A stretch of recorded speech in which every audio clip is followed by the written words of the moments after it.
上好，同学好。在这支影片呢，要来跟大家讲如何去下载 YouTube CC 授权的音乐库音效在哪里呢？好，首先呢，我们当然先进来 YouTube， 在你登录了个人账号之后呢，按一下这个账号的圈圈，我们往下去找 YouTube 的工作室。好，在这里。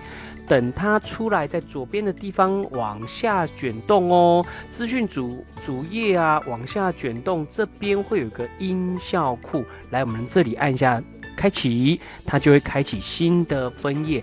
这边呢有分两类，一类是免费的音乐，一类是音效。那么免费的音乐呢，你进来之后呢，它还可以依类型、依情境、依乐器、依播放的时间来去加以分类哦。好比说我类型啊，选择这个氛围情境呢，我比较励志的歌曲，那么播放的这个时间呢，可能要长一点。好比说我至少在这个2分半之后啦，哈 ，OK， 好，这样子，好，那他就会帮我选择在这里，或者是你在音效的地方也可以去选哦。那你在音效的地方这边类别，我们可以去选，好比说我们比较喜欢的是什么音效呢？好比说我们常常遇到那个人群在聊天的声音呢，人群的声音，好，找一下，那这边很多人群声音，那你就可以播看哦。好比说我按一下。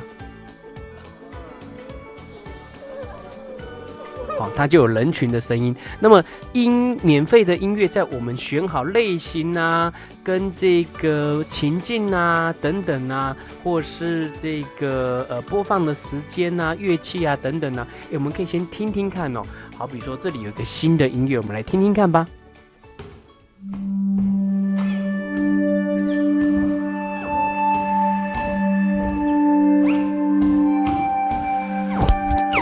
好。